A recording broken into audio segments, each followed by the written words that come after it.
probability, the addition rule, and complements. In this video, we're going to get into some slightly more advanced probability rules. And I'm going to talk about how I approach probability to help simplify it for me and for my students. So, first of all, a definition. Two events are disjoint if they have no outcomes in common. If you do not know what an event is, go back and watch the video, An Introduction to Probability. Now, if E and F are disjoint events, then the probability of E or F equals the probability of E plus the probability of F. Now, there are formulas in probability. I'm not saying don't use them. I am saying understand them. One note I do want you to make is that when you see or in probability, I want you to think add. Couple notes. First of all, the probability of all possible outcomes, that is the probability of S, where S is the sample space. We talked about this in the previous video. The total probability is always equal to 1, and the probability of any individual event is always between 0 and 1, and it could be 0 or 1. Also recall that the probability of something occurring, and this is the way I talk about it, not the formal way, but the probability of an event is how many things I want out of how many total things that there are. So I say this because if I can count things and I understand what probability really is down here, then I often don't have to use formulas. Again, you can use them if you want to, but understand them and realize very often you don't need to use them. Let's do an example here. I'm talking about one thing I do a lot in statistics and in math in general to help me understand. And one thing I do a lot is I draw pictures. I usually say the first thing you should do in math if you don't know what to do, if possible of course, is draw a picture. So I have a picture for you. This is a Venn diagram. I have three sets, A, B, and C. The numbers inside those sets, inside the circles, are how many things that belong to each. For example, there are 12 things in A. There are also 6 things down here in the corner that don't belong to any set formally, but they're part of my sample space. Now, my first question, are A and B disjoint? Do they have anything in common? If I have a picture, do they have any overlap? And the answer is yes, they are disjoint because they have nothing in common. There is no overlap. Now, what is the probability of A or B? Well, I could go back and use my formula. I could say, well, it equals, since they are disjoint, probability of A plus the probability of B. But I'm going to do it the way just by counting. What do I mean by counting? Well, I want to find out how many total things there are in A or B. So the probability of A or B is how many total things there are in A or B. And notice that there are 12 in A, and if I look at B, there are 17 total. So between A and B, there are 29 different things. So that's how many things I want. Now, divided by how many total things there are. Well, how many total things are there? Well, there's 12, 15, 2, 9, and 6. And if I add it correctly, there are 44 total things. Now you can leave it like this. You can put it into a calculator and get a decimal approximation. This is about 0.659. But I recommend leaving your probability, unless otherwise required, leaving the probability in unsimplified fraction form so you can see where everything came from. All right, are B and C disjoint? Do they have anything in common? Do they share anything? Well, they do share something. They share two whatever, maybe two people. So are B and C disjoint? The answer is no, because they have something in common, don't they? Now, what is the probability of B or C? Well, I didn't give you a rule for this. I didn't give you a formula. But do I really need one? The answer is hopefully not, because I know the probability is how many total things I want. Everything in B and C, so I have 15 plus 2 plus 9. So I get 26 total things in B or C. I don't count the 2 twice. There are like 15 people up here in this part of B, 2 people in this part of B that is shared with C, and then 9 people in this part of C that have nothing in common with B. So there are 26 total things, or people, as I'm calling them. And in my entire sample space, there are 44 things. That's the probability of B or C. Did I need a formula? No. I just counted how many things I want out of how many total things there are. Now, is there a formula? Yeah.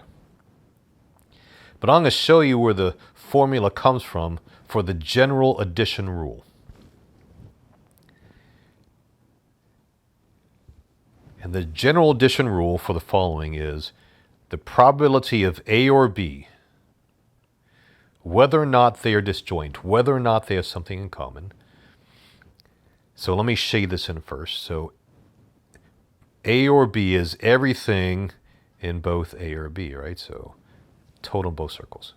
So the probability of A or B is the probability of A. Let me shade this in. Just everything that's in circle A. Plus the probability of B, everything that's in B, right? Now, is that a true statement?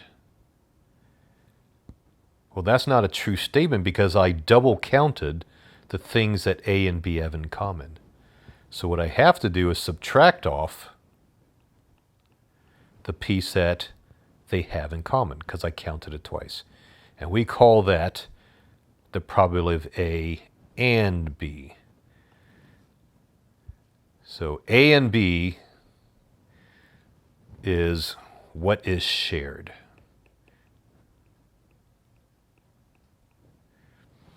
So here is a formula we call the general addition rule.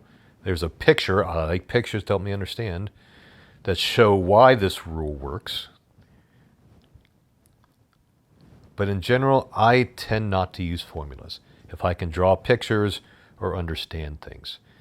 So before I do another example with this, the general addition rule, let me talk about one more idea or one more definition called the complement.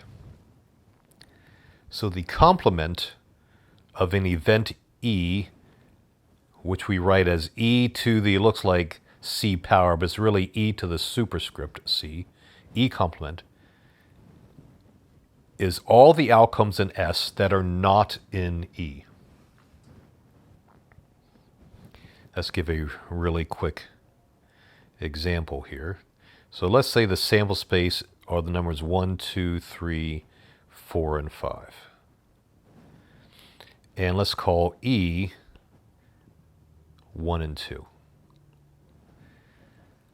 If this is true, what is E complement?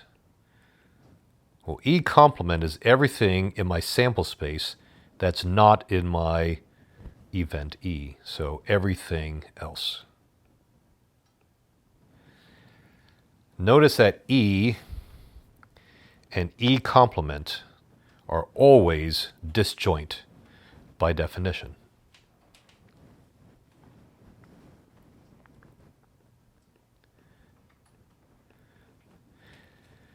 They have nothing in common.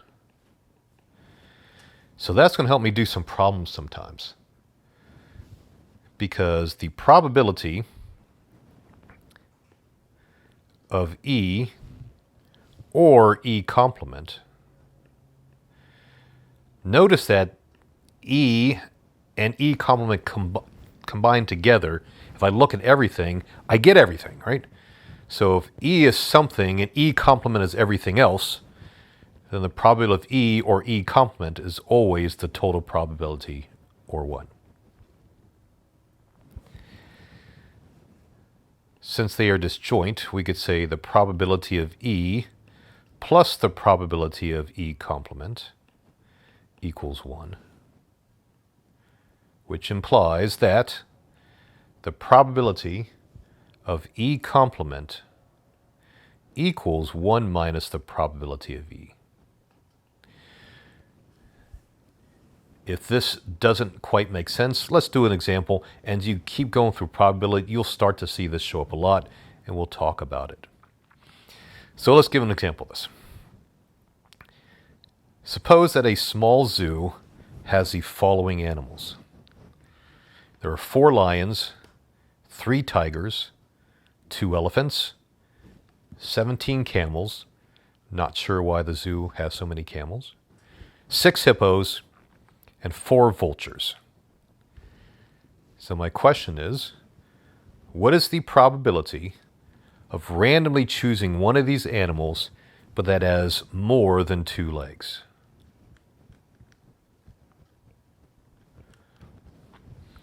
So this is a pretty simple problem. I mean, I could do this without too much trouble, but I'm giving an example to show you where I might use it in a more complicated space. So I could do this. What I'm really asking for is the probability of lions or tigers or elephants or camels or hippos, right? These are all disjoint things. Lions are not tigers, tigers not elephants. So it's really the probability of lions plus the probability of tigers plus, and I'll put ... plus all the way down to the end, plus the probability of hippos, right? So I could do this, but why would I want to? Number one, I could just count how many things there are. But even more simply, what if we do the complement? What is the complement of lions or tigers or elephants or camels or hippos? Well, the complement of that is everything else, which is the probability of vultures.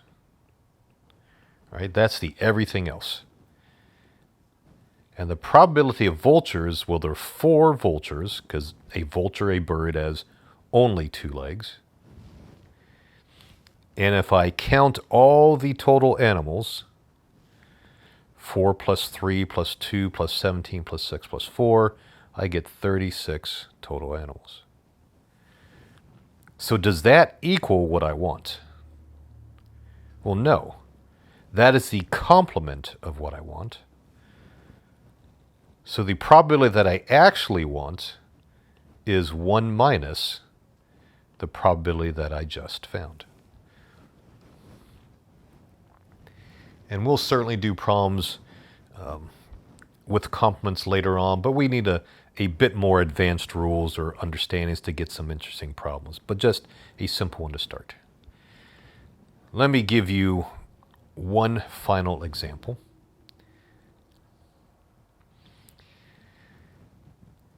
Let the probability of A equal 0.42, the probability of B equal 0.58, and the probability of A and B, remember that's what A and B share or have in common, is 0.11. Find the probability of A or B. I could use a formula. If you go back in the video, you saw the general addition formula. You can certainly use that. I, on the other hand, am going to draw a picture. So if I draw pictures, one of the main ones I draw are Venn diagrams. So I'm going to label one of these circles A and the other circle B. And then, here's my recommendation. I want to fill in these circles, like each of these sections, individually. I recommend that you start with what they have in common. And I'm going to put that number in the place where the two circles overlap. Okay? So the probability of A and B, what they have in common, is 0.11. Then I'm going to fill in the other two spaces. So how much goes in this part of A? Well, it's not 0.42. In fact, it is equal to 0.31. Now, why is that? Why is it only 0.31? Because look, if you total everything together in A, don't I get 0.42? Now, how much goes in this portion of B? Well, I know that the total in B is 0.58. I've already accounted for 0.11 of it. So what I need is what's left over, or 0.47. And now, if I want to find the probability of A or B, I just add everything together. 0.31 plus 0.11 plus 0.47. Like that. And when I add all of these things together, I get 0.89. Now, would that work with a formula? Absolutely. Maybe you like the formula better.